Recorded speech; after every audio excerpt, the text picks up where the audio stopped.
Fala galera, então vamos dar prosseguimento ao nosso curso de filosofia. Na aula de hoje nós vamos abordar um filósofo que é bastante cobrado nos principais vestibulares do Brasil, principalmente o Enem, e que é um tema recorrente. Sempre há textos, sempre há algum trecho de um livro dele que cai e pede uma interpretação. Então é interessante a gente entender a ideia desse filósofo, que no caso é Immanuel Kant. Galera, o Kant, ele é considerado por muitos filósofos como o principal filósofo da humanidade depois de Platão e Aristóteles, principalmente por duas coisas. Ele, primeiramente, ele tem um estudo sobre a ética e a moral do ser humano muito concentrado em investigar os verdadeiros padrões éticos e morais.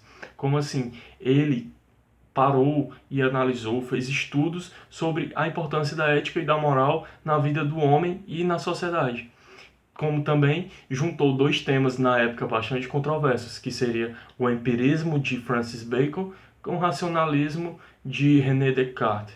É, para o Kant, uma forma mais, como é que eu digo, mais adequada para chegar no conhecimento seria a junção dos dois, que seria o empirismo, aquela corrente ideológica que acredita que a razão vem com o experimento, vem com o que é sensível a nós, e o racionalismo, que tem como seu principal representante o René Descartes, que acreditava que o conhecimento, ou seja, a racionalidade, não era adquirido pela experiência, era própria do ser, era inata. Pois bem, a partir desse momento, quando ele junta essas duas correntes bastante antagônicas, ele começa a utilizar seus primeiros termos, que no caso seria o fenômeno e o númeno. Não é número, é númeno. O fenômeno que seria algo físico, ou seja, algo empírico, algo baseado na observação e no experimentalismo como um todo, nas sensações, na convivência, algo, coisas tangíveis a gente. E o número que seria algo mais racional, ou seja, algo mais inato, algo metafísico. Pois bem, quando a gente vai dar uma abordada sobre o que seria a ética em Kant, nós não podemos esquecer dos chamados imperativos categóricos. Como assim? Kant, ele dizia que a ética do indivíduo tem que ser superior à moral. Ele valorizava muito a ética, porque ele acreditava que sem a ética, um ser humano não conseguiria ter virtudes suficientes para viver com outros seres humanos. Seria autodestrutivo. É basicamente esse o estudo da ética em Kant. Quando ele fala os imperativos categóricos, é justamente a capacidade do ser humano em desenvolver uma ética universal que dê formas dele conseguir viver pacificamente com outros, ou seja, através do respeito e através do caráter da pessoa. Kant, ele defendia justamente isso, galera. Não pode esquecer, imperativos categóricos. É um estudo de Kant baseado na ética universal do homem, que considerava que a ética tem que ser acima de outros desejos, ou seja, o homem tem que valorizar a sua ética interior.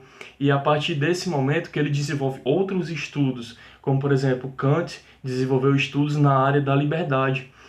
Para o pessoal que vai fazer um curso de humanas ou filosofia, vai aprender no curso que ele desenvolveu um estudo muito aprofundado na questão da liberdade.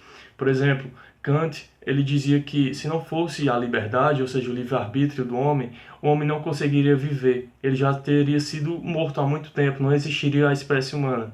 Como assim? Ele acredita que os animais, como seres instintivos que seguem basicamente os padrões da natureza e não têm uma inteligência própria, ou seja, não tem como deliberar por si, tem mais chances de sobreviver, justamente por ter sido pré-programado antes de nascer. Já o ser humano não. O ser humano, há muitos fatores na natureza que não condicionam a vivência do ser humano, a não ser se ele seja dotado de inteligência. Essa inteligência que serviu para o homem para manusear o fogo, que ajudou o homem a fazer lanças, para assim driblar o que seria uma seleção natural. E também Kant desenvolveu o estudo das ações, que ele chamava de estudo das ações, que era justamente a questão das leis e das máximas. As leis, que seria algo mais racional, algo mais inato, algo mais relacionado à moral. E o que seria isso?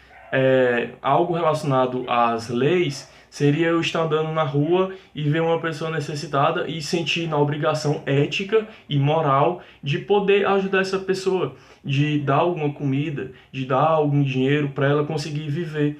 É mais uma questão de satisfação própria, uma questão de moral.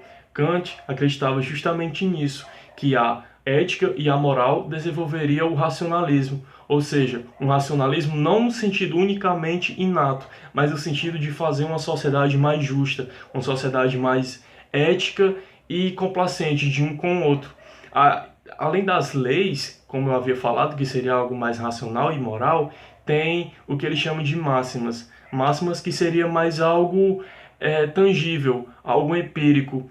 Máxima seria como um costume que você tem. Por exemplo, fulana só gosta de comer sanduíche com batata. É algo que, para o costume daquela pessoa, desde que não fira os princípios de outras pessoas, seria puramente ético, segundo Kant. Desde que a pessoa não consiga atingir o princípio ético de outra pessoa, ou seja, ferir, de certa forma, prejudicar a ética de outra pessoa, ele chama justamente de máxima, algo empírico, algo tangível, um comportamento que acontece comigo que de alguma forma me ajuda na minha ética, na construção da minha ética enquanto pessoa.